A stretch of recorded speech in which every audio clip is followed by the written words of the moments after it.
Okay all okay. MNS 4.1 के सारे student आ गए हैं क्या? अब आप लोगों को ऐसे तो नहीं पता लगेगा, बट स्टिल आप ऐसा अश्योर कर लीजिए कि आपके फ्रेंड्स वेंड्स को आप लोगों ने इन्फॉर्म कर दिया था और आप लोगों का एक कॉमन डिस्कशन हो गया है कि अपने को आज फिजिक्स अलग लिंक से ज्वाइन करना है और केमिस्ट्री और बायो फोर्थ फेज के बच्चों को अलग लिंक से ज्वाइन करना है। Is it clear? Participant strength अभी भी कम है क्योंकि थोड़ी। थर्ड फेज के सभी बच्चे हैं?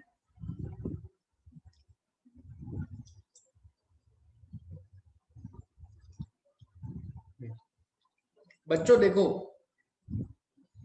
नहीं ऋषि अभी 2 दिन के लिए ऐसा हुआ है। देखो मैंने थर्ड फेज में भी फ्रिक्शन मतलब मैंने नहीं पढ़ाया था, दूसरे सर ने पढ़ाया था, और फोर्थ फेज में फ्रिक्शन मैंने पढ़ाया था, है ना। तो अभी फिलहाल में मैं कंबाइन एक टॉपिक है फ्रिक्शन का जो दोनों बैचेस में बाकी है वो स्टार्ट कर रहा हूँ, 2 ब्लॉक प्रॉब्लम्स। क्या स्टार्ट कर रहा हूँ मैं फ्रिक्शन का? हर्ष बोहिते प्रेजेंट है?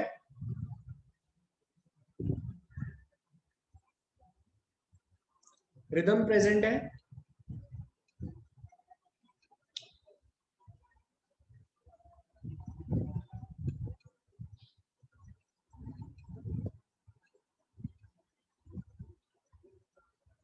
अच्छा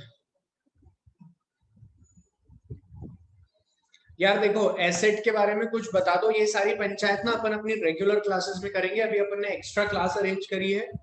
तो लेट स्टार्ट। हाँ, मैं एक बार सिलेबस याद दिला, मतलब लास्ट क्लास में दोनों बैचेस में क्या पढ़ाया था ये याद दिला देता हूं मैं। एक जगह पे वर्क डन पढ़ा रहा था मैं, work done by internal forces, और एक जगह पे क्या पढ़ा रहा था मैं?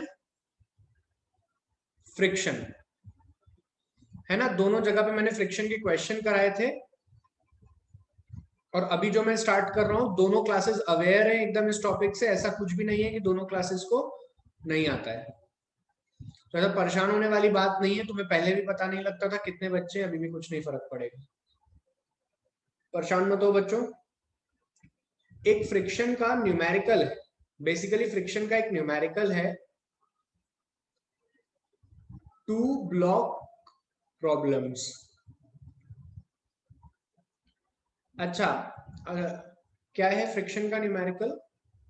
फ्रिक्शन का एक न्यूमेरिकल आता है फ्रिक्शन के जब हम क्वेश्चंस करते हैं तो, जिसका नाम है 2 ब्लॉक प्रॉब्लम। अभी जो 2 ब्लॉक प्रॉब्लम है ना, इस पे स्टैंडर्ड न्यूमेरिकल्स बनते हैं कुछ, और नीट में स्टैंडर्ड न्यूमेरिकल्स बहुत बार पूछे जाते हैं, तो हम उन्हें स्टार्ट करेंगे अब। Okay, 2 block problem. चलिए देखिए इधर, इसके क्वेश्चन को सॉल्व करने का एक स्टैंडर्ड प्रोसेस है, वो मैं प्रोसेस बताऊंगा। पहले मैं क्वेश्चन बता देता हूं क्या है, क्यों इतना इंपॉर्टेंट है ये, ऐसे क्यों पढ़ रहे हैं। चलिए देखिए, ये हमारा ग्राउंड, ग्राउंड की सरफेस पर एक ब्लॉक ये रखा है, और इस ब्लॉक के ऊपर दूसरा ब्लॉक रख दिया। इसका मास है कैपिटल एम, इसका मास है स्मॉल एम। ठीक है बच्चों, मान लेते हैं ये वाली सरफेस स्मूथ है और ये वाली सरफेस पे कुछ फ्रिक्शन है न्यू। कितना फर्क है, यहां तक समझे?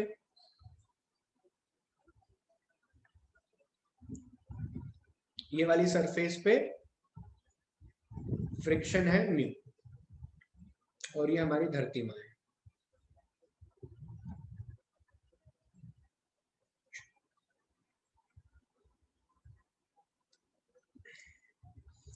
अब मान लो तुमसे कहा गया, घर में ऐसे 2 डब्बे रखे हुए थे, तुमसे कहा गया कि बड़े डब्बे आओ और इसको खींचो। क्या कहा गया तुमसे कि बेटा इसको एफ फोर्स लगाकर जरा खींचना, है ना। तो अगर ऐसा कहा गया कि सर इसको एफ फोर्स लगा करके, हमसे कहा था घर पे मजदूरी करा रहे थे हमसे, खूब सारा काम कराया, तो उसमें कह दिया, बोले कि चलो इसको खींचो।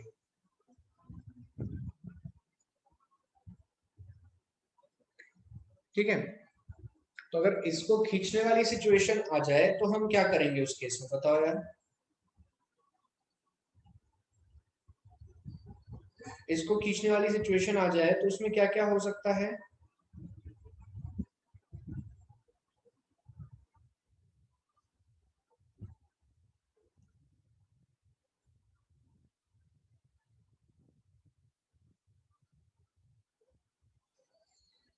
अब देखो, इसको खींचने वाली सिचुएशन में क्या क्या हो सकता है पहले समझ लेते हैं।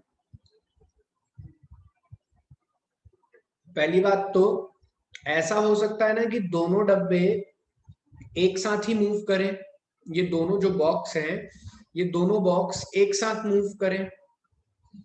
या ऐसा हो सकता है कि तुम आगे वाले नीचे वाले डब्बे को खींचो और ऊपर वाला डब्बा मूव ही ना करे, रेस्ट पर रहे। या दोनों डब्बे अलग अलग एक्सिलरेशन से मूव कर जाए। इन संभावनाओं को ही हमें पढ़ना है। क्या करना है हमको? इन्हीं बातों को डिसाइड करना है कि क्या दोनों डब्बे साथ में चलेंगे या दोनों बॉक्स अलग अलग चलेंगे। अगर साथ में चलेंगे तो एक्सिलरेशन क्या, और अलग अलग चलेंगे तो एक्सिलरेशन क्या। बोलो ना यार, थर्ड फेज वाले तुम तो पहचान पा रहे होगे ऐसे क्वेश्चन, वर्क पार एनर्जी में पढ़ रहे हैं हम। बोलो।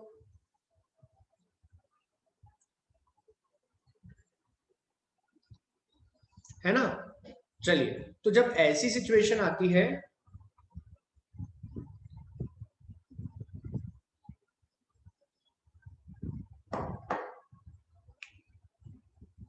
मैं कुछ स्टेप्स दिखा रहा हूं। हालांकि ऐसी कोई स्टेप्स मेरी पर्सनल बनाई हुई स्टेप्स नहीं है, न्यूमेरिकल करते करते आप भी सीख जाएंगे, लेकिन मैंने उनको स्टेप का नाम दे दिया कि अगर जिनको याद रखना है वो याद भी रखे तो भी उनका क्वेश्चन गलत नहीं हो। क्या ये टॉपिक नीट के लिए इंपॉर्टेंट है? तो जी हाँ, नीट में अगर फ्रिक्शन से कुछ पूछा जाता है तो सबसे पहली चॉइस होती है टू ब्लॉक प्रॉब्लम पूछना, क्योंकि जैसे ही टू ब्लॉक प्रॉब्लम पूछा, थोड़ा सा रिलेटिवली टू ब्लॉक प्रॉब्लम आसान भी होता है और सारे कॉन्सेप्ट भी चेक हो जाते हैं। ठीक है, तो टू ब्लॉक प्रॉब्लम पूछा जा सकता है।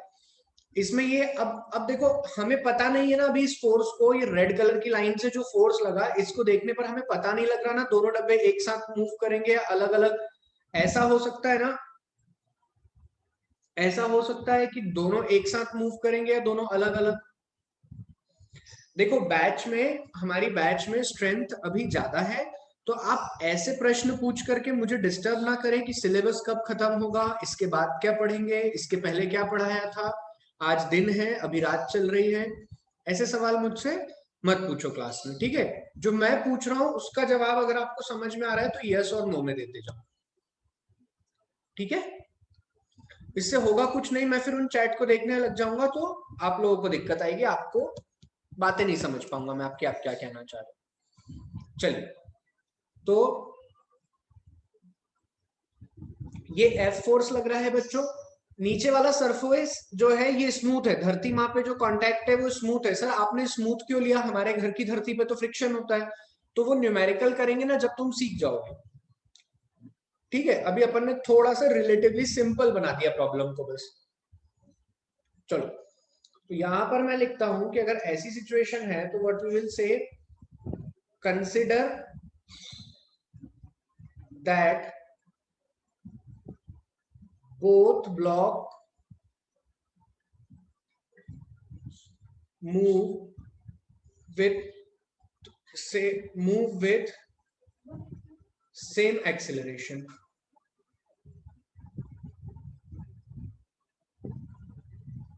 ऐसा मान लो कि दोनों block same acceleration, combined acceleration से मूव कर रहे हैं एसी। तो सर ये तो बहुत आसान है, हम यहां से लिख लेते हैं एफ नेट बराबर small M plus capital M into AC. तो यहां से एसी की वैल्यू बड़े मजे से आ जाएगी, एफ नेट बराबर एम प्लस एम। अच्छा चलो ठीक है, किसी को दिक्कत हो रही है तो मैं ये हटा देता हूँ बस। मैं यहाँ पे भी इसको, अब इसको नाम दे रहा हूँ मैं म्यू1। चलो बस, तुम्हारे को दुख तो नहीं होना चाहिए, कोई दुख लेके मत पढ़ो। ठीक है बच्चों, दोनों सरफेस पे फ्रिक्शन मान दिया, अब तो कोई दुख नहीं है बे। आधे हो गए यार तुम लोग भी, है? जरा सी बात में रोना धोना मचा देते हो, सर ऊपर वाला सरफेस नीचे वाला सरफेस। ठीक है, तो ये पूरा सिस्टम एफ एक्सिलरेशन से चल रहा है, एफ फोर्स से चल रहा है, और इस पे पीछे एक फ्रिक्शन फोर्स लग रहा होगा, और इसमें एक कंबाइंड, दोनों डब्बे एक साथ एक कंबाइंड से मूव कर रहे हैं, यही डायग्राम होगा। अगर ये डायग्राम होगा तो तुम क्या लिख सकते हो सर? हम लिख सकते हैं, क्या लिख सकते हैं हम लिख सकते हैं a combined is equals to capital F minus small f whole divided by capital M plus total M. बोलो ना यार, क्लियर है क्या ये बात? This is the combined acceleration of both the block. अच्छा, ये तो बढ़िया बात हो गई सर, आपने मान लिया ऐसा। अगर मान लो ऐसा हो रहा है तो क्या होगा? एक एक का फ्री बॉडी डायग्राम बनाओ।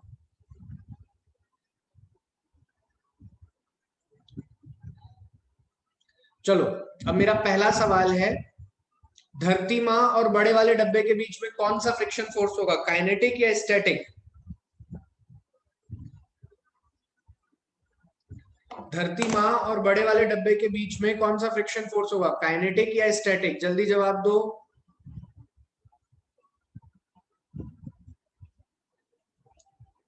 Kinetic, very good. क्या होगा? काइनेटिक, क्योंकि मोशन हो रहा है भैया, सिस्टम चल रहा है, तो यहां पे क्या आ रहा है? Kinetic friction.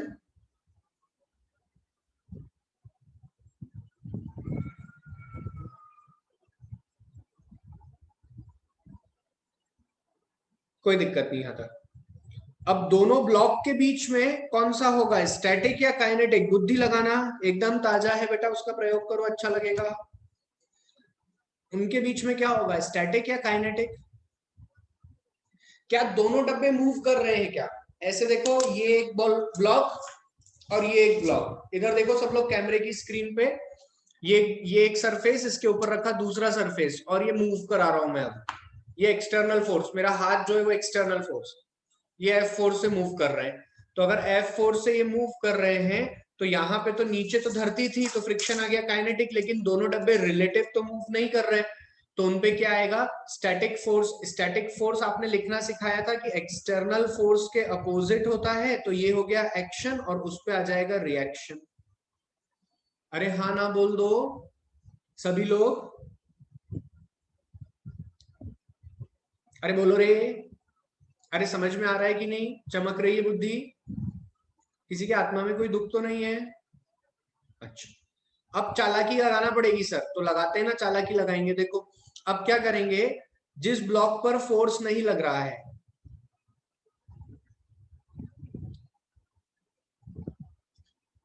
कौन से ब्लॉक पर? Block with no external force.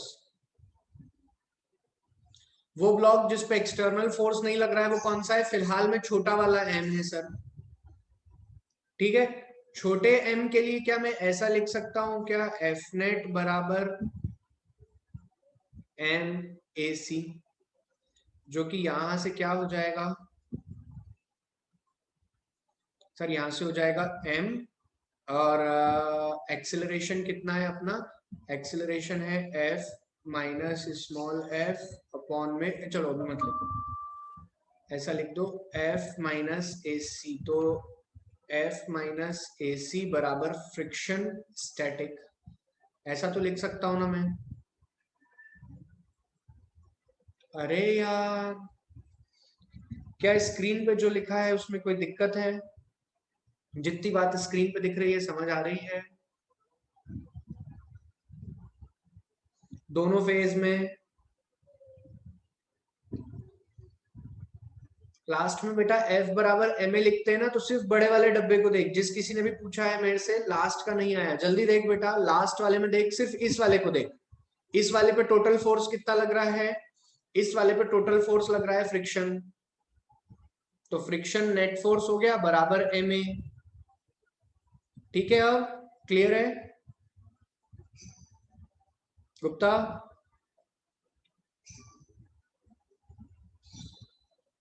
चलो इतना लिखो बेटा फटाफट, जल्दी से इतना लिखो।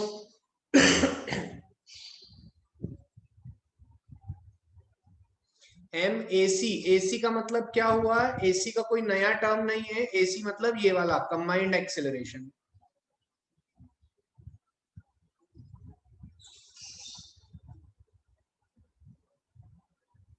कंबाइंड एक्सिलरेशन, ठीक है।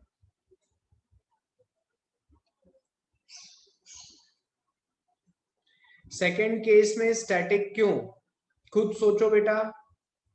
अरे हर्ष, अपन ने क्या किया, इधर देख, ये वाला पूरा सिस्टम कितने से चल रहा है, एसी से चल रहा है ना, तो ये वाला डब्बा भी एसी से ही चल रहा होगा और ये वाला भी एसी से ही चल रहा होगा, है ना बेटा। ऐसा करते थे ना अपन जब क्वेश्चन करते थे, एक डब्बा ये, एक डब्बा ये, एक डब्बा ये, तो फिर इंडिविजुअल डब्बे पे भी वही एक्सेलरेशन आता था जो कि इस डब्बे पे आता है, पूरे सिस्टम पे आता है। वही मैंने फिर से किया है। जिन बच्चों को इस बात से कंफ्यूजन है कि हाँ, ये जो स्टेप है ये सब क्वेश्चन के लिए वैलिड है, this step is valid for all questions. ये न्यूमेरिकल नहीं, स्टेप्स ही है, पहली स्टेप है ये। जिन बच्चों को ये कंफ्यूजन है कि स्टैटिक कैसे आया, तो एक बार और सुन लो। स्टैटिक कैसे आया, स्टैटिक इसीलिए आया क्योंकि दोनों सरफेस एक साथ चल रहे थे।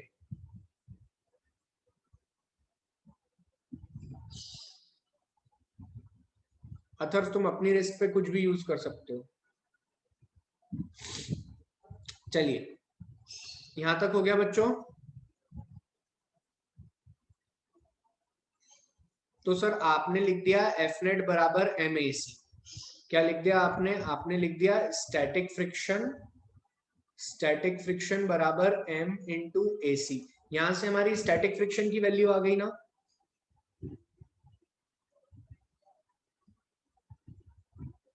यहां से हमारी एक ही सरफेस, एक ही इसकी वैल्यू आ गई ना। लेकिन सर हमने एक फॉर्मूला और पढ़ा है कि मैक्सिमम वैल्यू, अच्छा this is the F generated, इसको नाम दे दो जनरेटेड, जो एफ बराबर एम ए सी से, देखो मेरी बात को, फीलिंग वाली बात को समझना आप सब लोग, 2 मिनट और रुक जाओ। फीलिंग वाली बात को समझना। फीलिंग वाली बात क्या है कि ये वाले डब्बे की तो इच्छा नहीं थी ना मूव करने की ऊपर वाले की, क्योंकि ऊपर वाले पे तो कोई एक्सटर्नल फोर्स लग ही नहीं रहा है। ध्यान से देखो, ऊपर वाले डब्बे पे कोई एक्सटर्नल फोर्स लग रहा है कि नहीं, तो वो बोलेगा मैं क्यों मूव करूं। लेकिन उसको मजबूरी में मूव करवा रहा कौन है, फ्रिक्शन। लेकिन उसको मजबूरी में मूव करवा रहा कौन है, ये वाला फ्रिक्शन ना। और वो भी क्यों आया है, इस एक्शन का रिएक्शन। अरे यार, हाँ या ना बोल दो जल्दी। वेरी गुड, समझ में आई ना ये बात। उसकी तो इच्छा ही नहीं थी चलने की, वो तो बोला जब मुझ पे एक्सटर्नल फोर्स ही नहीं लगा है तो मैं क्यों चलूं।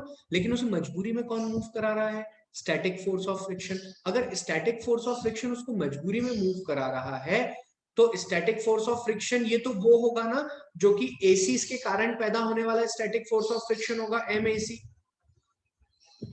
जो कि एसी के कारण पैदा होने वाला स्टैटिक फोर्स ऑफ फ्रिक्शन होगा, वो होगा ना ये। तो ये जनरेटेड है। मान लो एक बच्चे ने बहुत ताकत से खींचा तो 4 मीटर पर सेकेंड स्क्वायर का एक्सिलरेशन आया, और मैंने कहा कौन इतनी मेहनत करेगा, तो कॉम्बाइंड एक्सिलरेशन 2 का आया।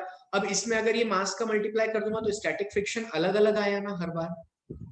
अरे हाँ ना बोलो सभी लोग, क्लियर हुई बात। हर किसी को दिमाग में क्लियर, एकदम लाइन टू लाइन चल रहा है सब कुछ, कहीं कोई कंफ्यूजन नहीं है। अच्छा, अगर कहीं कोई कंफ्यूजन नहीं है तो सर हमने तो पढ़ा था कि एफ लिमिटिंग नाम का भी एक फ्रिक्शन होता है। क्या होता है, एफ लिमिटिंग नाम का भी एक फ्रिक्शन होता है। उसका काम क्या होता है एफ लिमिटिंग का, चलो देख लेते हैं उसको भी।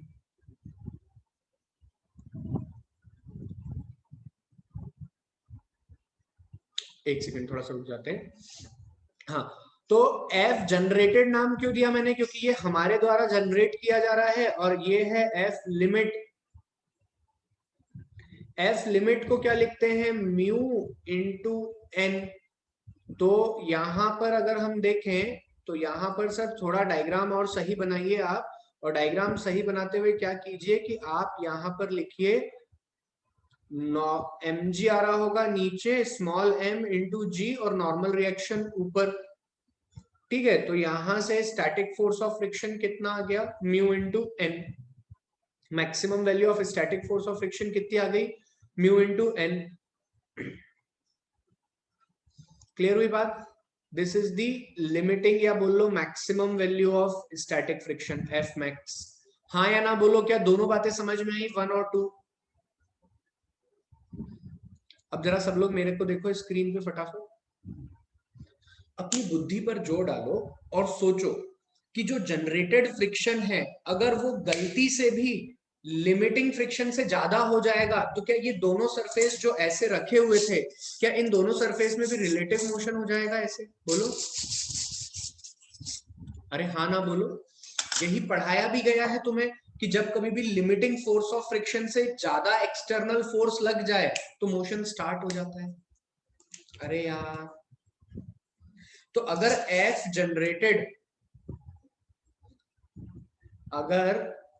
F generated is greater than F limiting, both block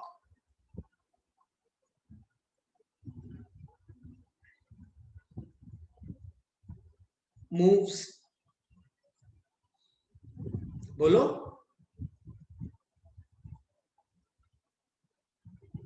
F generated ज्यादा हुआ, किधर जाएगा मैं ये नहीं सिखा रहा हूं। देखो बच्चों, मैं बिल्कुल नहीं सिखा रहा हूं किधर जाएगा F, कौन आगे जाएगा कौन पीछे जाएगा, अपने को क्या करना उससे। वो तो न्यूमेरिकल में एक्सेलरेशन नेगेटिव आया तो बोल देंगे कि ये नहीं ये वाला डायरेक्शन है, उसकी चिंता थोड़ी करते हैं। अरे यार, अगर F जनरेटेड छोटा रहा F स्टैटिक से तो इसका मतलब क्या हुआ, F स्टैटिक बोल लो या लिमिटिंग बोल लो या मैक्सिमम बोल लो, कुछ भी बोल लो, इससे छोटा रहा तो इसका मतलब क्या होगा, इसका मतलब ये होगा both block move together with acceleration combined AC, बोलो।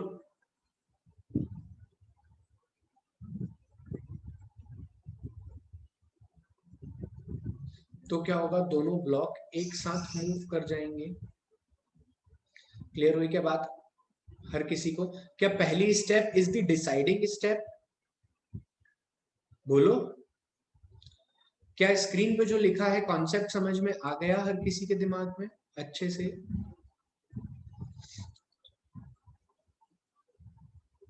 मैं फिर से इन अ नटशेल एक्सप्लेन कर रहा हूं ग्रीन पेन से मार्क करके, सुन लेना एक बार। यस यस लिखोगे, मैं हर किसी का रिस्पॉन्स नहीं पढ़ पा रहा हूं, तो अपन सुन लेते हैं एक बार, है ना। क्या करना है, दोनों ब्लॉक को पहले तो सेम मानना है, एक्सेलरेशन निकाल लेना है। जैसे ही एक्सेलरेशन निकाल लेते हैं, यहां से एक्सेलरेशन निकल जाएगा। एक्सेलरेशन निकालते ही क्या करना है हमारे को, इसको मान लेना है कि दोनों ब्लॉक कंबाइंड एक्सेलरेशन AC से मूव कर रहे हैं। फिर दोनों डब्बे का अलग अलग डायग्राम बनाना है और स्टैटिक फ्रिक्शन मार्क कर देना है। स्टैटिक फ्रिक्शन मार्क करने के बाद वो वाला डब्बा सिलेक्ट करना है जिस पर एक्सटर्नल फोर्स नहीं लग रहा है और उस पर लिखना है F नेट बराबर MAC। F नेट बराबर MAC लिख के F जनरेटेड निकाल लेना है। F जनरेटेड कुछ नहीं है, फर्जी सा टर्म है जो कि MAC से निकलता है। और एक फ्रिक्शन की वैल्यू हम जानते हैं जो कि लिमिटिंग होती है, म्यू इंटू एन। यदि जनरेटेड मतलब हमारे द्वारा पैदा किया गया फ्रिक्शन लिमिटिंग से ज्यादा हो गया तो दोनों ब्लॉक अलग अलग मूव करेंगे, और अगर हमारे द्वारा जनरेटेड फ्रिक्शन लिमिटिंग से कम हुआ तो दोनों ब्लॉक एक साथ मूव करेंगे। अरे हाँ ना बोलो।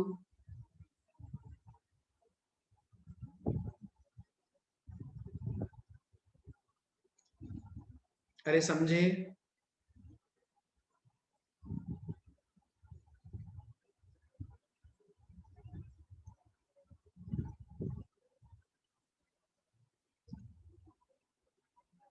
चलो लिखना स्टार्ट करो, मैं पेज सेट कर देता हूँ, यहीं से लिखना है तुम लोग, समझे इतना?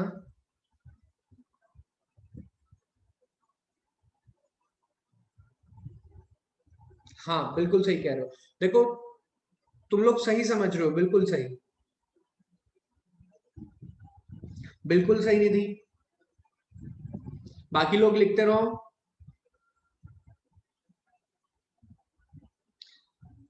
But static friction is reaction of F kinetic, then how can F is greater than Fk? Subhanshu, तुम अभी एक न्यूमेरिकल करेंगे ना बेटा तो एकदम क्लियर हो जाएगा। बिल्कुल, वेरी गुड। मुझे जिस हिसाब से चैट पर रिप्लाई आया है, इट इज वेरी गुड, आप लोग पहली बात तो समझ गए।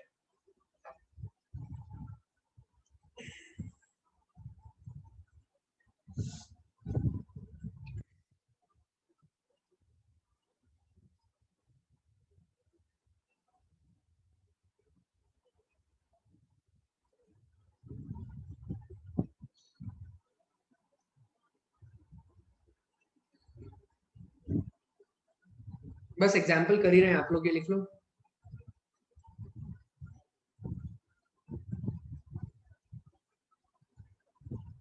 अरे F limiting F M G कैसे होना चाहिए, पागल हो क्या? जो लिखवा रहा हूँ वो लिखो। एफ लिमिटिंग में एफ इक्वल टू, बिल्कुल। अच्छा तुम कह रहे हो कि एफ लिमिटिंग में नॉर्मल रिएक्शन की जगह एम जी आना चाहिए। बेटा रटना क्यों अपने को ऐसा डायरेक्ट, इतना क्यों रटना कि F equal to M G होना चाहिए? ऐसा क्यों रटना, कभी नॉर्मल रिएक्शन चेंज हो गया तो? ऐसा रटो मत बिल्कुल, है ना? ऐसा मत रटो।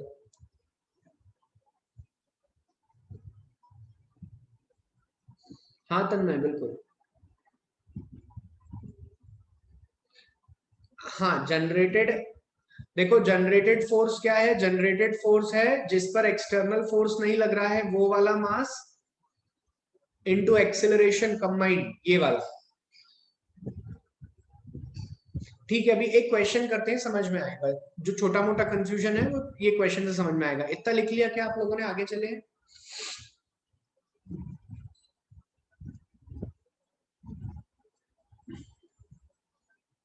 चलो, कोई ऐसा कंफ्यूजिंग नहीं है, तुम लोग सुनते नहीं हो एक बार में। चलो क्वेश्चन करें। ठीक है, अब देखिए क्वेश्चन बड़ा सिंपल है। क्वेश्चन में क्या कह रहा है वो, calculate the acceleration of the block and the net force of friction between them. पहले क्वेश्चन देखो, यहाँ पर क्या है, स्मूथ है, कोई दिक्कत नहीं है, बढ़िया है। तो सर अब क्या माने, हमें नहीं पता दोनों ब्लॉक एक साथ मूव कर रहे हैं या अलग अलग। तो मैं कहूंगा यार एक काम करते हैं अपन, तो ऐसा मान लेते हैं कि पूरा सिस्टम एक ही है और कंबाइंड एक्सेलरेशन से मूव हो रहा है। क्या हो रहा है? कंबाइंड एक्सेलरेशन से मूव हो रहा है। तो ये रहा एक डब्बा और ये रहा। पूरा क्वेश्चन ध्यान से देखना है, तुम्हें सॉल्व नहीं करना है। सॉल्व करने के लिए मैंने बहुत सारे क्वेश्चन लिए, तुमसे ही सॉल्व कराऊंगा। एक क्वेश्चन सीखो पहले। तो सबसे पहले सीख लो, छोटी छोटी गलतियां करोगे, सीख लो। क्या यहाँ पर अगर मैं इस पूरे को एक ही डब्बा मान लूं तो ये ऐसा दिखेगा ना? ये एक डब्बा होता तो ऐसा दिखता, जिसपे कि एफ फोर्स आ रहा है 50 न्यूटन का। बोलो बे। और यहाँ पर तो कोई फ्रिक्शन है ही नहीं, तो हम सीधे सीधे ऐसा लिख देते ना, एफ नेट बराबर एम ए। नेट फोर्स हो गया 50, मास हो गया 15 इंटू ए। तो combined acceleration of the system जो आ रहा है वो आ रहा है 50/15, 10/3 मीटर प्रति सेकंड स्क्वायर। बोलो, this is the first equation of acceleration. मैं थोड़ा और आगे बढ़ता हूँ। अब मैंने दोनों डब्बे को अलग अलग कर दिया। क्या किया? दोनों डब्बे को अलग अलग कर दिया। इस पे लग रहा था एफ फोर्स ऐसा, बस। और ये भी जा रहा है एसी से। देखो चैट मत करो, मैं कुछ नहीं लिख पाऊंगा ना देख पाऊंगा तुम्हारा। तो तुम लोग क्यों अपना टाइम बर्बाद कर रहे हो चैट में? तुम्हें पता है जब सर लिख रहे हैं तो देखेंगे कैसे, है ना? तुम्हारा राइट आए रॉन्ग आए अभी मैं नहीं पूछ रहा। अब सेकेंड स्टेप का, फर्स्ट स्टेप में सेकेंड पॉइंट ये था कि उस सिस्टम पे फ्रिक्शन, क्या ये दोनों एक साथ मूव कर रहे हैं? दोनों एक साथ मूव कर रहे हैं, तो ये जो ब्लू लाइन है इस पे स्टैटिक फोर्स ऑफ फ्रिक्शन आ रहा होगा। तो इस पे स्टैटिक फोर्स ऑफ फ्रिक्शन इधर आएगा और इस पे स्टैटिक फोर्स ऑफ फ्रिक्शन इधर आएगा। क्या ब्लू वाला फोर्स जो मैंने मार्क किया है समझ में आया क्या? फिर सर सेकेंड स्टेप हमको लिखवाई थी, हमको फिर सेकेंड स्टेप में कहा था कि जिस पर एक्सटर्नल फोर्स नहीं लगता है उस पर लिखना है एफ एस बराबर एम ए सी। तो स्टैटिक फोर्स जनरेटेड जो है हमारे द्वारा, जो जनरेटेड है वो है 10 × 10/3, मतलब के 100/3, which is approximately 33.33 Newton. This is the F generated. यहां तक किसी को कोई दिक्कत है क्या? हो तो बोलो। इसी स्टेप को आगे कंटिन्यू करते हैं। अरे मेरे से मूर्ख, मैंने इसीलिए कहा था कि होशियार बन के सॉल्व मत करो अभी। 10 kg लेंगे ना, साफ लिखा है ना पहले वाली स्टेप में कि कौन सा ब्लॉक लेना है, block with no external force, उसके लिए सॉल्व करना है। तो अब मैं क्या करूं, अगर एक्सटर्नल फोर्स ऊपर लगा है तो नीचे तो नहीं है ना, तो नीचे वाला डब्बा लूंगा। 5 क्यों लिखूंगा यहाँ पे, इसलिए कह रहा हूं ध्यान से सुनो जो मैं बोल रहा हूं, लिखो मत। बहुत सारे क्वेश्चन है, तुम खुद ही कर लेना सॉल्व।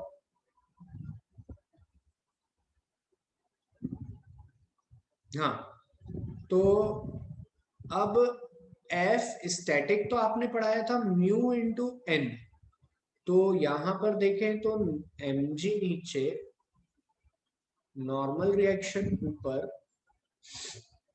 और इन दोनों के बीच का जो नॉर्मल रिएक्शन है वो भी तो आ रहा होगा ना इस पे।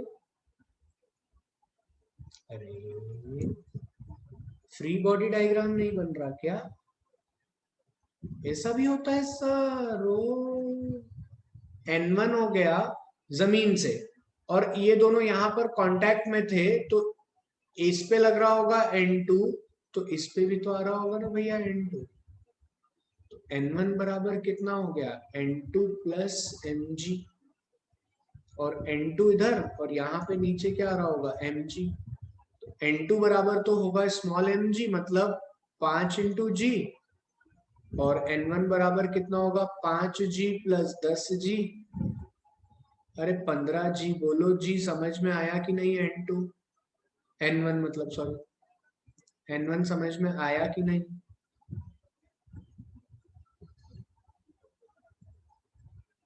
तो यहाँ पे स्टैटिक फोर्स ऑफ फ्रिक्शन में लिखेंगे म्यू इंटू एन, क्या लिखेंगे बेटा, म्यू इंटू एन। म्यू कितना है 0.4, नॉर्मल रिएक्शन कितना आ रहा है, नॉर्मल रिएक्शन आ रहा है N2 विच इज कितना हो गया मास, N2 की वैल्यू है 15 × 10,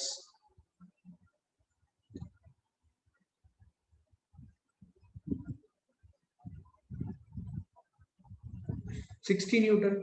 अरे sir F static is greater than F generated, और अगर एफ स्टैटिक बड़ा हो गया जनरेटेड से, तो हम क्या बोलेंगे, both system move together, both system move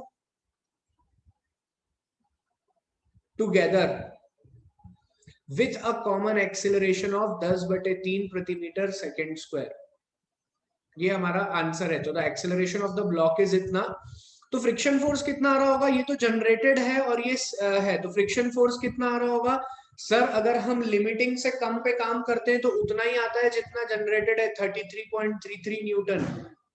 अरे हाँ ना बोल दो यार बच्चों, सभी लोग, सही बच्चे एक बार हाँ ना बोल दो, जोर से बोलो, मिलकर बोलो, सारे बोलो,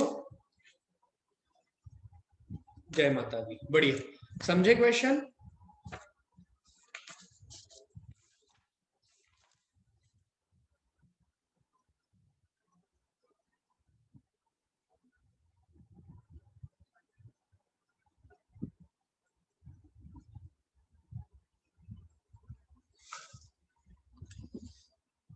अच्छा लिखो इतना, एक, अरे यार, अरे 2 मिनट रुक जाओ, 2 मिनट रुक जाओ, लिखो मत 2 मिनट, एक छोटी सी मिस्टेक हो गई है। 2 मिनट, सभी लोग इधर आ जाएं, ये हैंग क्यों हो रहा है। 2 मिनट, एक छोटी सी मिस्टेक हो गई है ना। हाँ हाँ मैं बता रहा हूँ, बिल्कुल निधि सही कह रही हो तुम। 2 मिनट है ना, ये थोड़ा सा अपना एक्टिव हो जाए सिस्टम।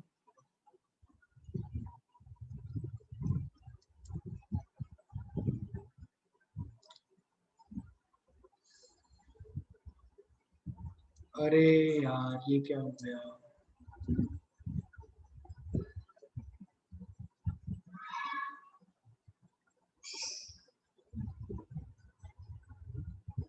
हाँ 2 मिनट रुकोगे क्या, यहाँ सिर्फ एफ जनरेटेड तक लिख लो आप लोग, एफ जनरेटेड तक लिख लो जल्दी सभी लोग।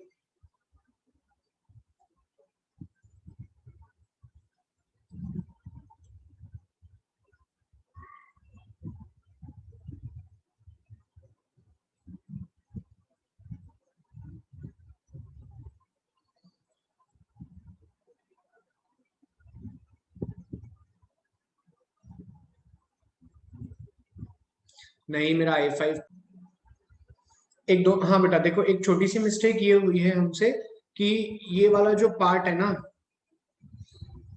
अरे यार, अरे ऐसा कैसे कर दिया मैंने, इतनी बड़ी ब्लैंड मिस्टेक कैसे हो गई। चलो इधर देखो, ये वाला जो पार्ट है ना, ये थोड़ा सा हमारा गलत हो गया। गलत कैसे हो गया सर? गलत ऐसे हो गया कि मैं तुम्हें कहानी पूरी सुना देता हूँ।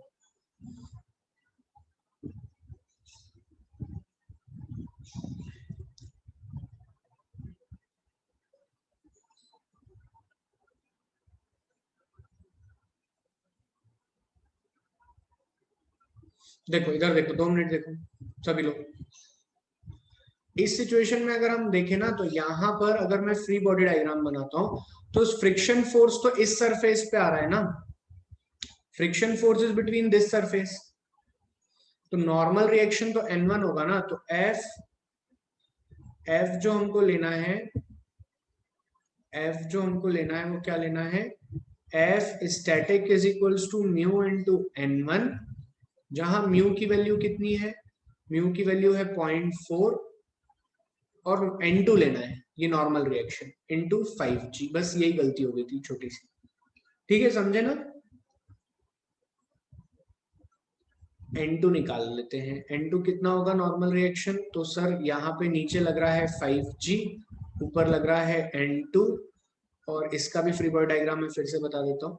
यहाँ पे नीचे लग रहा है 10G, ऊपर आ रहा है N1, और नीचे आ रहा है N2, और ग्राउंड पे आ रहा है वापस N1। तो मैंने N1 ले लिया था पहले न्यूमेरिकल सॉल्व करने में, जो कि गलत है। क्यों गलत है?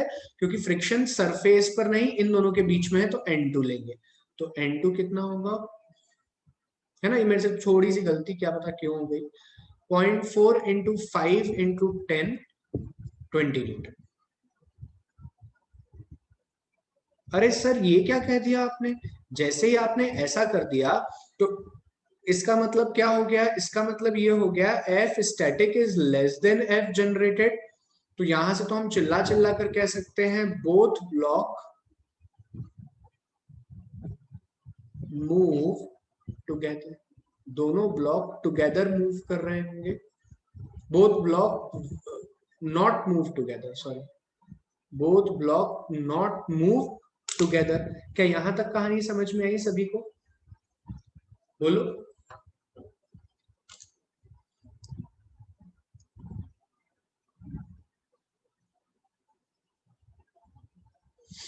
अभी लिखना मत कुछ भी, इतना समझ में आया? अब सर क्या करें, आपने तो हमको यहीं तक पढ़ाया था। आपने क्या पढ़ाया था? आपने पढ़ाया था कि अगर एफ, ये रही हमारी पहले वाली स्लाइड, तो आपने इसमें पढ़ाया था कि अगर एफ जनरेटेड बड़ा हो जाता है तो दोनों ब्लॉक कैसे मूव करेंगे, अलग अलग। तो यहां से लिखो स्टेप 2, है ना? अभी क्वेश्चन नहीं लिखना है, क्वेश्चन एक बार में लिखना पूरा। स्टेप 2 क्या कहती है? फिर से उस फ्री बॉडी डायग्राम को देखते हैं हम। अगर दोनों ब्लॉक अलग अलग मूव कर रहे हैं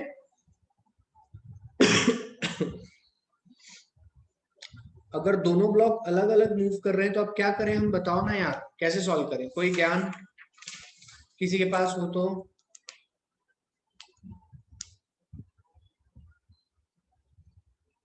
चलो पहले एक क्वेश्चन कॉमन एक्सेलरेशन पे कर लो, तो तुमको थोड़ी शांति मिलेगी। यहां तक लिख लिया ना? आधा पेज छोड़ देना। पहले मैं एक क्वेश्चन करा देता हूँ, सब लोग कह रहे हैं, तो यहां तक लिख लिया है सबने? आधा पेज छोड़ देना इसके बाद में। ये एग्जाम्पल तो ठीक है, ये वाला एग्जाम्पल तो,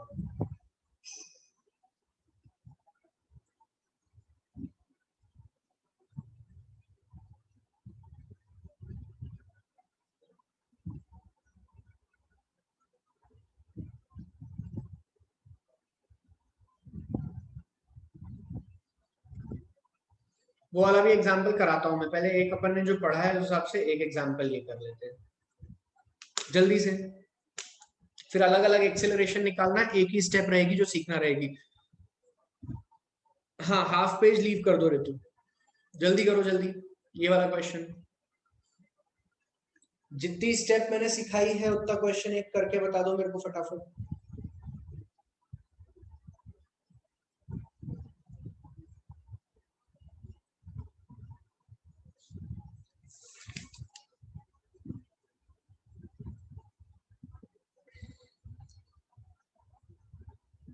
कृष्णा उसमें N2 इसीलिए लिया बेटा क्योंकि यहाँ पे देख, ये दो डब्बों में फ्रिक्शन कहाँ लग रहा है, बोलो डब्बे, नॉर्मल रिएक्शन N1, ठीक है, मतलब N2 नाम दिया था वहां पे, और यहाँ पे N2 N1 दोनों लग रहे, तो N1 थोड़ी लग रहा है।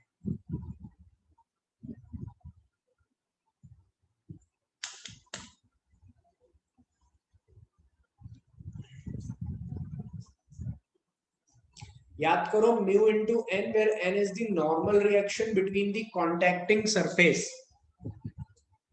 तुम लोगों को भी जब पढ़ाया गया था तो ऐसा कहा था mu into N where N is the normal reaction between contacting surface, between surface in contact. जो बच्चों को लग रहा है कि आपने ऐसी चालाकी क्यों करी, हाँ भैया अश्विन कुछ भी नाम दे दे, तेरा नाम लिख दे, उससे क्या फर्क पड़ेगा, आपने ऐसी चालाकी क्यों करी, तो बेटा कांटेक्ट तो इत्तों के बीच में ही हुआ है ना, तो फ्रिक्शन इत्तों के बीच में ही लगेगा ना, ठीक है, अब तो कोई डाउट नहीं है।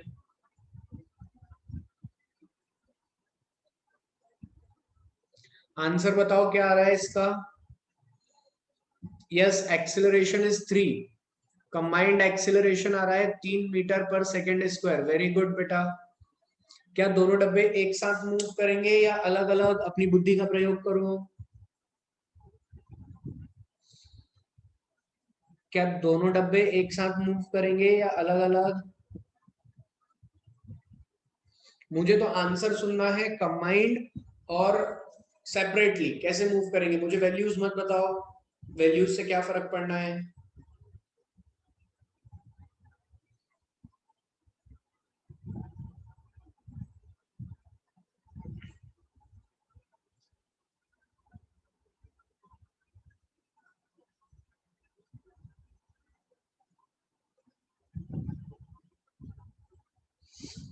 कंबाइंड, वेरी गुड, चलो मैं सॉल्व करूं क्या,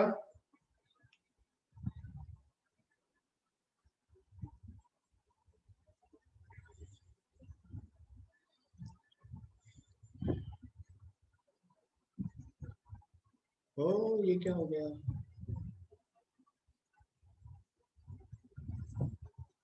चलो देखो क्या हो रहा है। तो सबसे पहले तो हम मान लेते हैं कि लेट अस सपोज, मैं अब डायग्राम अभी नहीं बना रहा एक ही बार, तो एफ नेट बराबर एम ए, नेट फोर्स लग रहा है 90 न्यूटन का, मास कितना हो गया, मास है 10, इसका है 10 और इसका है 20, 10 प्लस 20 इंटू ए सी, कंबाइंड एक्सेलरेशन कितना आ रहा है ये कटने के बाद, 3 मीटर पर सेकेंड। उसके बाद सर आपने कहा था कि दोनों ब्लॉक का सेपरेट डायग्राम बनाना है और जो जो फोर्स लग रहे हैं वो लिखना है, तो एक एक्सटर्नल फोर्स लग रहा है, अब एक्सटर्नल फोर्स के अपोजिट मान लेते हैं कि कंबाइंड मूव कर रहा है, तो स्टैटिक इधर लगेगा, ये स्टैटिक का एक्शन, तो ये स्टैटिक का रिएक्शन, ये हो गया 10 केजी, ये हो गया 20 केजी, तो एफ एस कौन सा लेना चाहिए, इसका नॉर्मल रिएक्शन क्या आएगा, N1 नाम दे दो, नीचे लग रहा है mg, इधर नाम दे दो N2, नीचे लग रहा है N1 और इधर आ रहा है mg, और ग्राउंड पे इधर आएगा,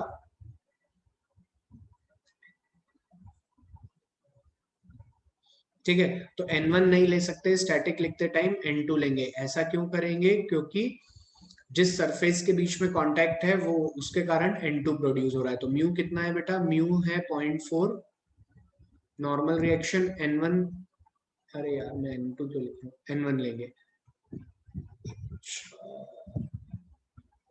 N1 ये N2, तो म्यू इंटू N2 N1, तो ये कितना हो जाएगा 0.4 और N1 की वैल्यू आ रही है 10 इंटू जी 100, तो लिमिटिंग फ्रिक्शन आ रहा है 40 न्यूटन,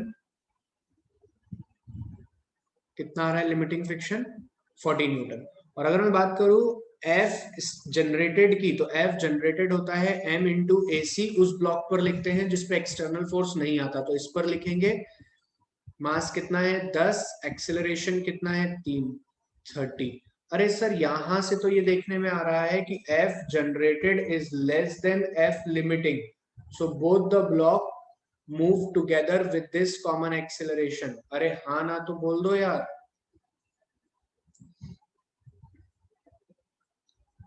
भाऊ समझ में आ रहा है?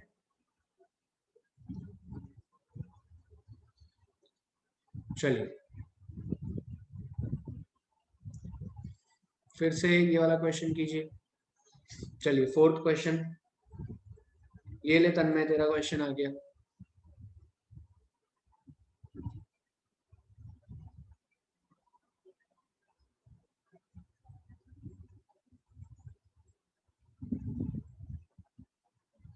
चलो ये सॉल्व करो।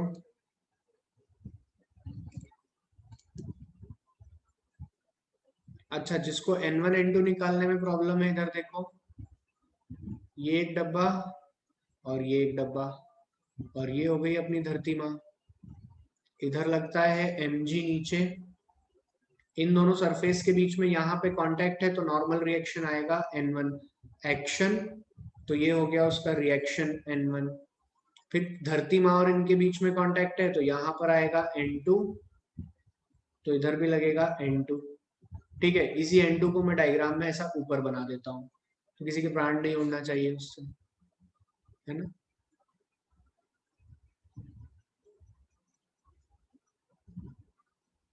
चलो सॉल्व करो फटाफट।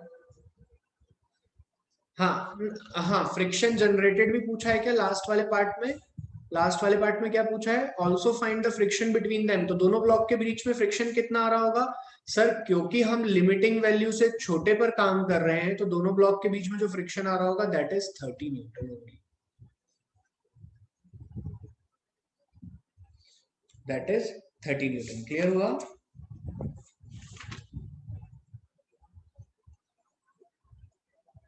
चलो ये करो।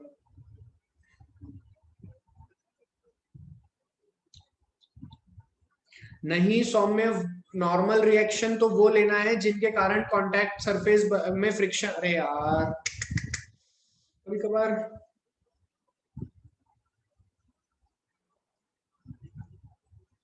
कभी कभी दुख देते हो। अभी मैं सॉल्यूशन करूंगा जब समझाऊंगा बेटा, अभी बहुत बच्चे सॉल्व कर रहे हैं, अभी रुक जाओ। कौन सा नॉर्मल रिएक्शन लेना है अभी समझाता हूँ मैं फिर से एक बार।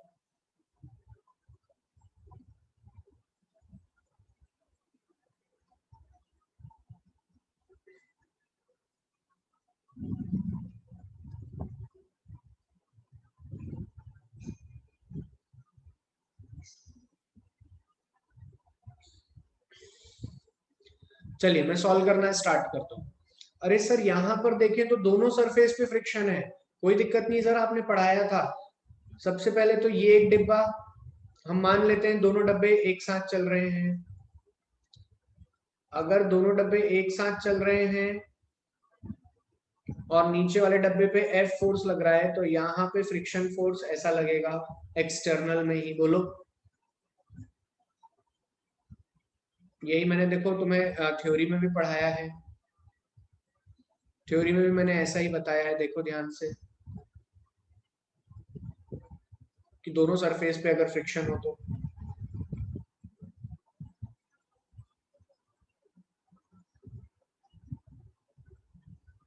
अथर्व अब इससे ज्यादा क्या मैं लिख करके ही तो दे रहा हूँ, और क्या करूँगा? ओवरऑल स्टेप और क्या होती है इससे ज्यादा ओवरऑल स्टेप नहीं है मेरे पास।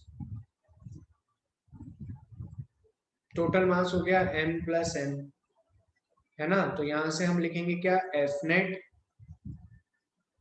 बराबर m plus capital M into combined acceleration AC। AC is equals to F net बराबर small m plus capital M। Net force कितना आ रहा है? तो F एक्सटर्नल लग रहा है इधर की तरफ, तो मान लेते हैं एक्सेलरेशन भी इधर ही होगा, तो एक्सेलरेशन के डायरेक्शन में लगने वाले फोर्सेस पॉजिटिव, उसके अपोजिट लगने वाले mu into N negative, divided by total mass कितना है 15 और 10 25। लेकिन सर ये फ्रिक्शन फोर्स कैसे निकाले हम? तो देखो इधर, अभी तो ये पूरा एक ही सिस्टम है ना, एक सिस्टम है तो ये नॉर्मल रिएक्शन N2, तो यहां पर नॉर्मल रिएक्शन N2। अब मैंने फ्रिक्शन के लिए ये वाला N2 क्यों सिलेक्ट किया, क्योंकि इस सरफेस के बीच में आ रहा है ना फ्रिक्शन। तो मैं क्या लिखूंगा, म्यू हो गया 0.2 इंटू मास कितना है, टोटल मास लेंगे 25 और जी कितना है 10, तो फ्रिक्शन फोर्स आ रहा है 50, तो 90 माइनस 50 डिवाइडेड बाय 25, 40 बाय 25, 8/5, 8 5 40 ना।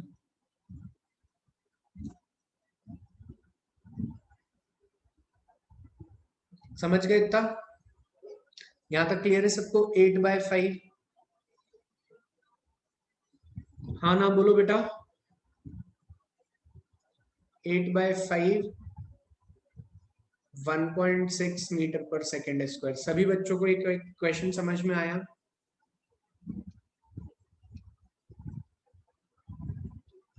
अरे हर्ष सराफ, ऊपर वाला फ्रिक्शन क्यों लेंगे, वो तो कंबाइंड सिस्टम में तो कोई मतलब ही नहीं है हमें ऊपर वाले फ्रिक्शन से। पागल वागल हो क्या, वो तो इंटरनल फोर्स बन गया ना, वो तो इंटरनल फोर्स बन गया ना, उसे क्यों लेंगे हम।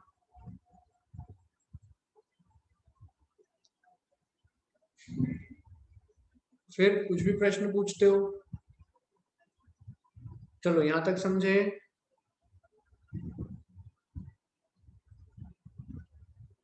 चलो अगर यहां तक समझ गए तो, अरे मूवमेंट तो अभी हम ये बात ही नहीं कर रहे हैं। मैंने यहाँ पर ऐसा कहा ही नहीं कि बोथ ब्लॉक मूव टुगेदर या बोथ ब्लॉक मूव, अभी तो कुछ डिसाइड ही नहीं करा। अभी तो हमने, यार तुम लोग समझे नहीं क्या, जैसा हमने यहाँ पर कंबाइंड एक्सेलरेशन निकाला था 3, अब 3 निकालते टाइम यहाँ 90 लग रहा था तो ये स्मूथ था। अब अगर अभी स्मूथ नहीं है तो मैं क्या कर सकता हूँ, खुद सोचो। तो मैं क्या लिखूंगा, 90 माइनस फ्रिक्शन लिखूंगा ना। तो वही तो लिख रहा हूँ बच्चों, कंफ्यूज क्यों हो रहे हो। अब 90 की जगह पे 90 माइनस फ्रिक्शन ही तो लिखा है, 90 माइनस फ्रिक्शन। ये मिस्टेक दुनिया में सबसे होती है, इसलिए स्टेप रटते ही मैंने क्वेश्चन चेंज करा दिया कि स्टेप क्या याद रखनी है, कि पूरे सिस्टम का नेट एक्सीलरेशन निकालना है। पूरे सिस्टम का नेट एक्सीलरेशन कितना होगा, 90 minus 50/25, 1.6 metre per second square, है ना। चलो यहां तक आ गया समझ में। अब क्या करें, अब वही पुराना तरीका, दोनों डब्बे अलग अलग कर दो। दोनों डब्बों को अलग अलग कर दें, दोनों डब्बों को अगर अलग अलग कर देंगे तो क्या बनाएंगे,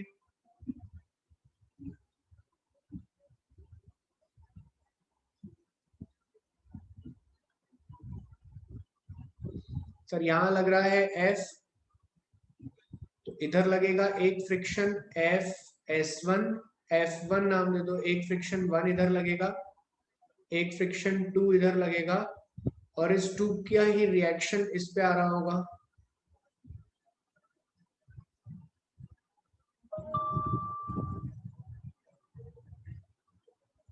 अब सौम्या तुम्हारा डाउट ध्यान से समझना, मैं पूरा फ्री बॉडी डायग्राम बना रहा हूं कंप्लीट। यहां पर क्या होगा सर, यहां पर नीचे लगेगा 10 × G mg, ऊपर आएगा एक नॉर्मल रिएक्शन N1, इसका एक्शन का एक रिएक्शन आएगा N2। ये हो गया पहला पार्ट। दूसरे पार्ट में नीचे लगेगा 15G, धरती माँ से संपर्क हुआ है तो धरती माँ पे लगेगा एक नॉर्मल रिएक्शन और एक नॉर्मल रिएक्शन N2 इधर। ठीक है सौम्या, अब समझ में आया क्या फ्री बॉडी डायग्राम? अच्छा, अगर फ्री बॉडी डायग्राम समझ में आया तो सर अब हम F जनरेटेड, ये लिमिटिंग फ्रिक्शन जो लिखते हैं वो क्या मानकर लिखें। F2 लिमिटिंग लिखना है तो क्या मानकर लिखूं, μN1 या μN2? ये गलती तो सर आपसे भी हो गई थी, एक बार बता दो हमको प्लीज। तो ध्यान से सुनो,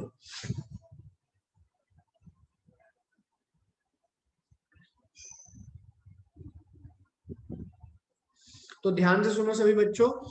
फ्रिक्शन की डेफिनेशन याद करो। फ्रिक्शन की डेफिनेशन क्या होती है, friction force directly depend on the normal reaction of the two surface in contact. तो बेटा यहाँ पर ये दो सरफेस है ना कांटेक्ट में, इन दोनों सरफेस के बीच में तो नॉर्मल रिएक्शन देखो N1 ही आ रही है, तो ये तो नहीं लिखोगे सर आप, क्या लिखोगे, N1।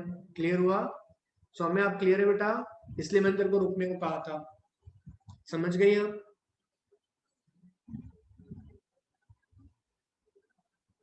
हाँ, हमेशा ये याद रखना है कि हम जो सरफेस कांटेक्ट में है उसके बीच का नॉर्मल रिएक्शन है।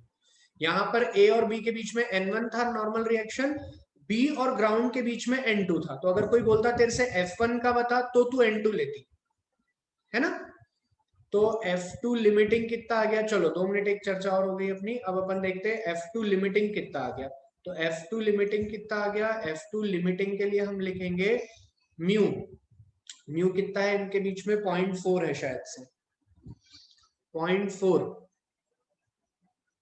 N1 कितना होगा, 10G के बराबर, 40 Newton. This is the limiting friction.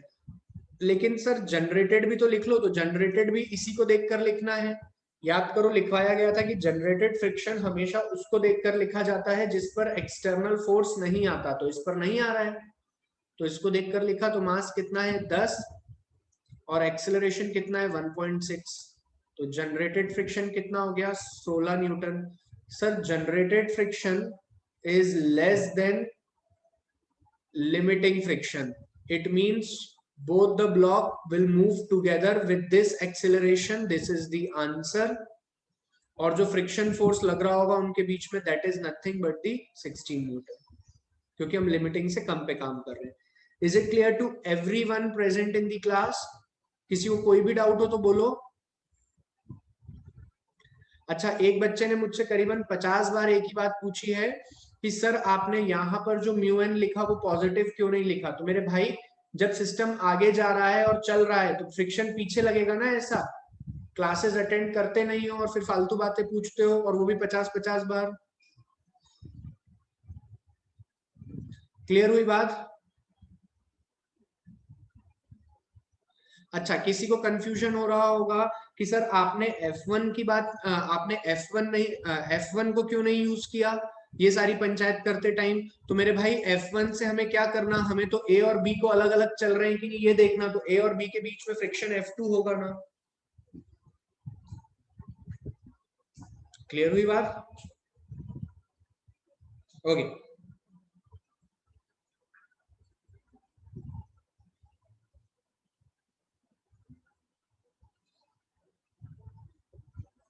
अच्छा, क्वेश्चन में लिखा है कि find the friction forces acting. तो तुम लिख दो कि एक फ्रिक्शन फोर्स, तुम भी तो पढ़े लिखे हो, तुम लिखो friction force between A B is 16 Newton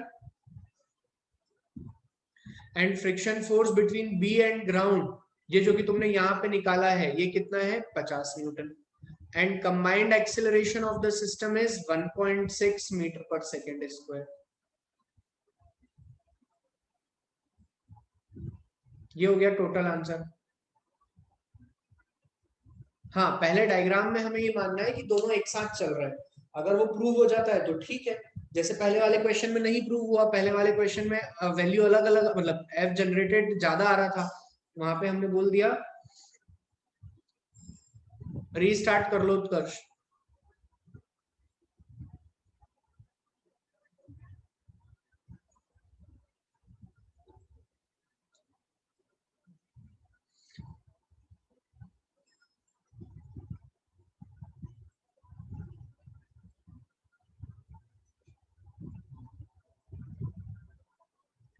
total friction थोड़ी होता है तन्मय, दो सरफेस के बीच में फ्रिक्शन ऐड कैसे कर सकते हैं अपन।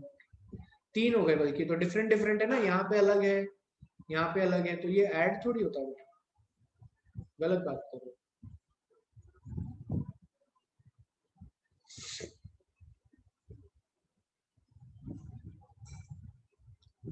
लिख लिया सभी ने?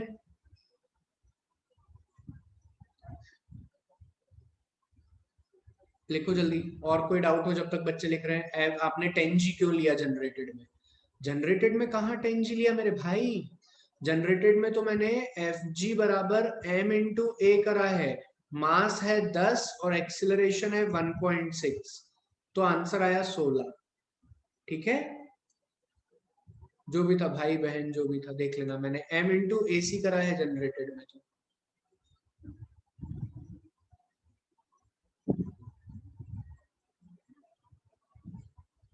तो मास 10 है तो 10 ही लूंगा ना।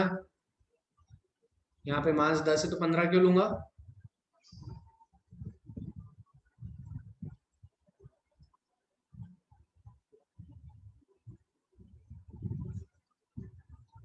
ओके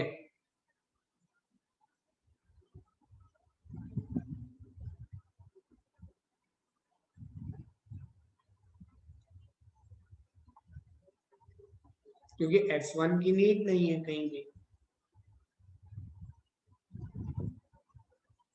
F1 की जहां तक नीड थी वहां तक उसका काम हो गया, यहाँ तक नीड थी।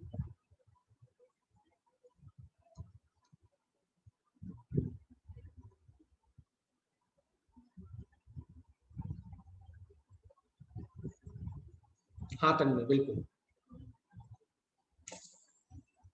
चलिए समझे, क्या पहला वाला पार्ट क्लियर हुआ सभी को? कंबाइंड वाले क्वेश्चन कैसे करने हैं?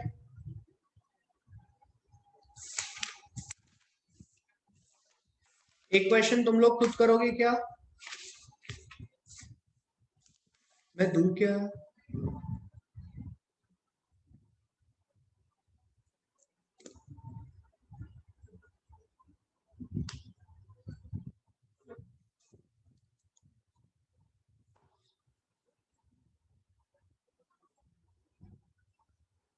वो करा दूंगा मैं।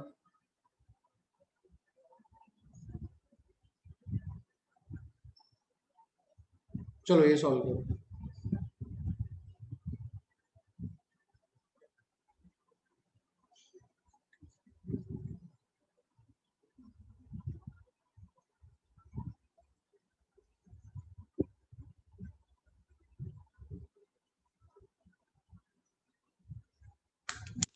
सॉल्व करो।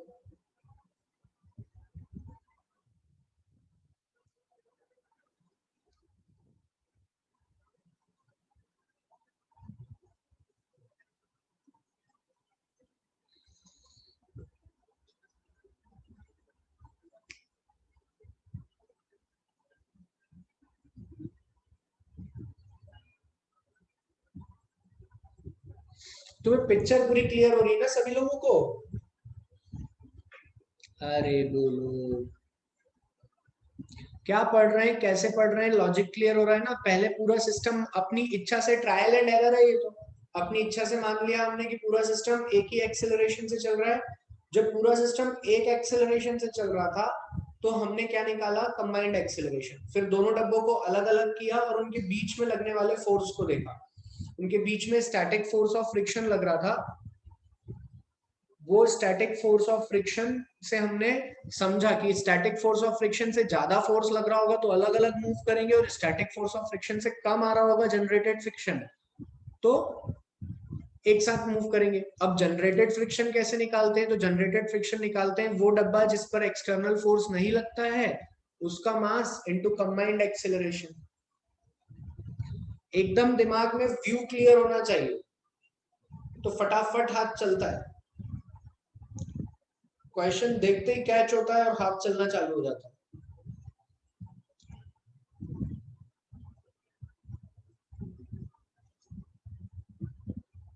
चलिए तो यहां पर देख लेते हैं। यहां पर अगर हम देखें, इधर देखिए, इधर आओ भाई। रुद्र बिल्कुल सही हो बेटा। पहले लिखते हैं एफ नेट बराबर एम ए। तो नेट फोर्स लग रहा है 27 न्यूटन का। सर एक बार फ्री बॉडी डायग्राम भी बना के दिखाओ ना पूरे सिस्टम का। तो ये पूरा सिस्टम ऐसा कंबाइंड सिस्टम है पूरा, और इस पे लग रहा है 27 न्यूटन। कोई भी फ्रिक्शन नहीं है, देखो साफ कहा है स्मूथ। तो फ्रिक्शन नहीं है तो अपन क्या लिखेंगे? एफ नेट बराबर एम ए। 27 बराबर टोटल मास कितना है? 9 और 3 12 ए। तो 27/12 ए। 3 9 जा, 3 4 जा, 9/4। 9/4 ही रहने देते हैं इसको, 9/4 मीटर पर सेकेंड स्क्वायर। ये आ रहा है कंबाइंड एक्सेलरेशन। अच्छा अब अलग अलग इंडिविजुअल डायग्राम बना लो सर।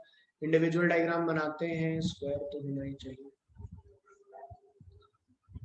तो ये एक 3 kg का डब्बा, ये एक 9 kg का डब्बा। इस पे एक एक्सटर्नल फोर्स इधर आ रहा है, तो दोनों सरफेस के बीच का फ्रिक्शन फोर्स एफ एस इधर आएगा।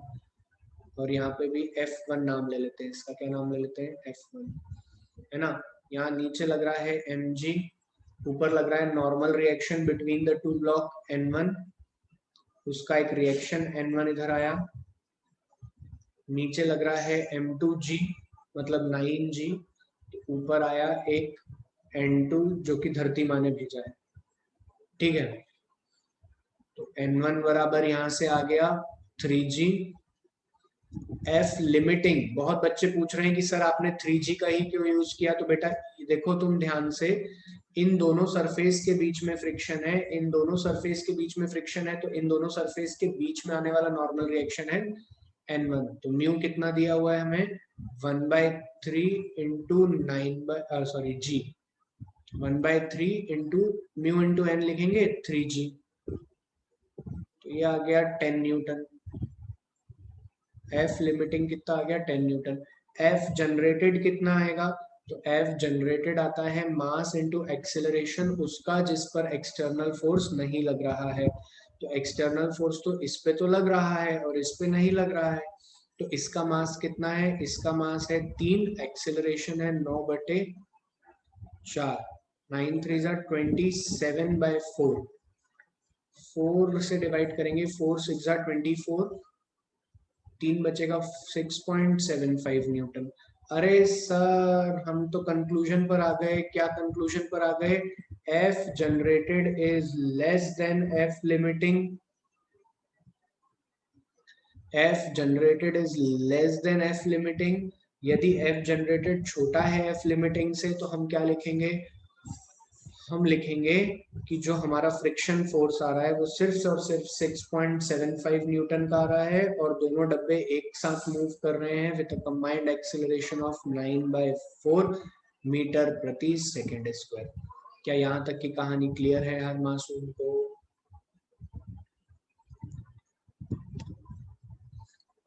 Correct answer is 6.75 Newton. Correct था आप लोगों का, वेरी गुड वेरी गुड।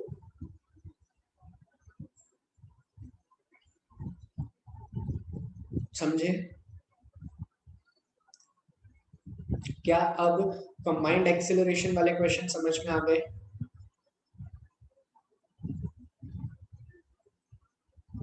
क्या लास्ट स्टेप लिखवाऊं?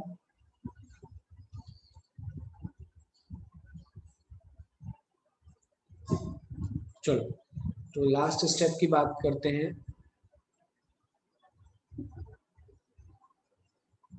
लास्ट स्टेप की बात करें तो यहां पर अगर दोनों ब्लॉक अलग अलग मूव हो रहे होंगे,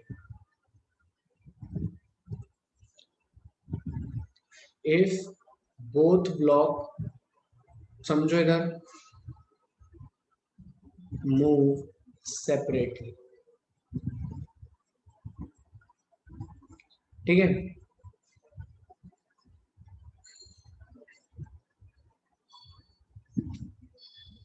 सेपरेट में डायग्राम ऐसा ही है ऊपर,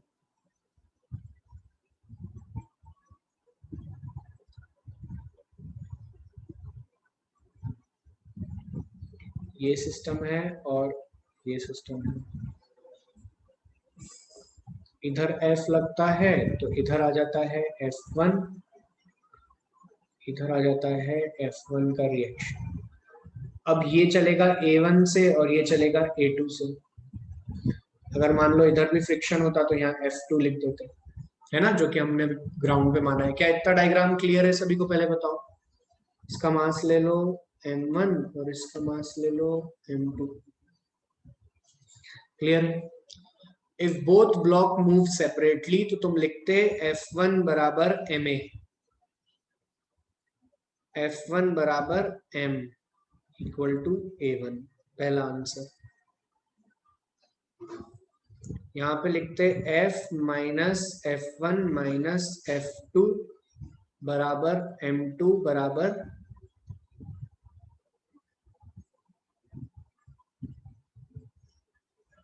A2, दूसरा आंसर। यहाँ पे भी क्या लगाया मैंने, F बराबर ma। क्लियर हुई बात, ये दोनों सिचुएशन। लेकिन सर ये F1 F2 कैसे लिखते हैं हम, F1 F2 कैसे निकालें? तो F1 क्या है, लिमिटिंग फोर्स लिखते हैं। क्या लिखते हैं बेटा? ध्यान से सुन लो, प्लीज ध्यान से सुन लो।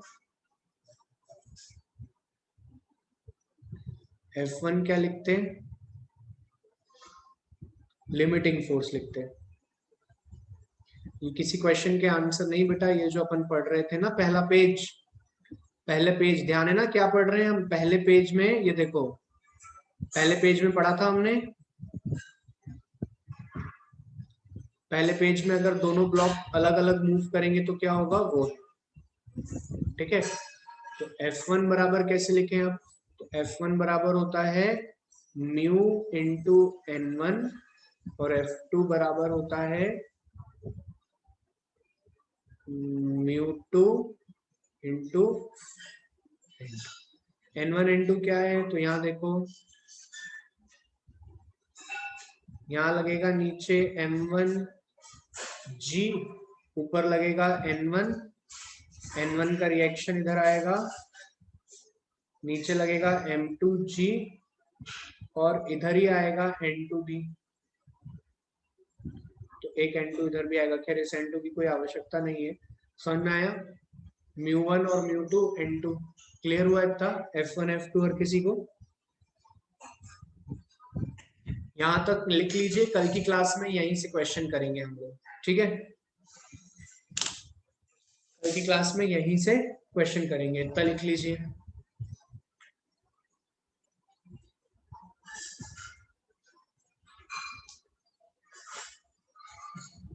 ठीक है, पहले इतना लिख लो, हाँ जो हाफ पेज बाकी था वहां पे इतना लिख लो। So this is all for today's class, rest we will do in next class.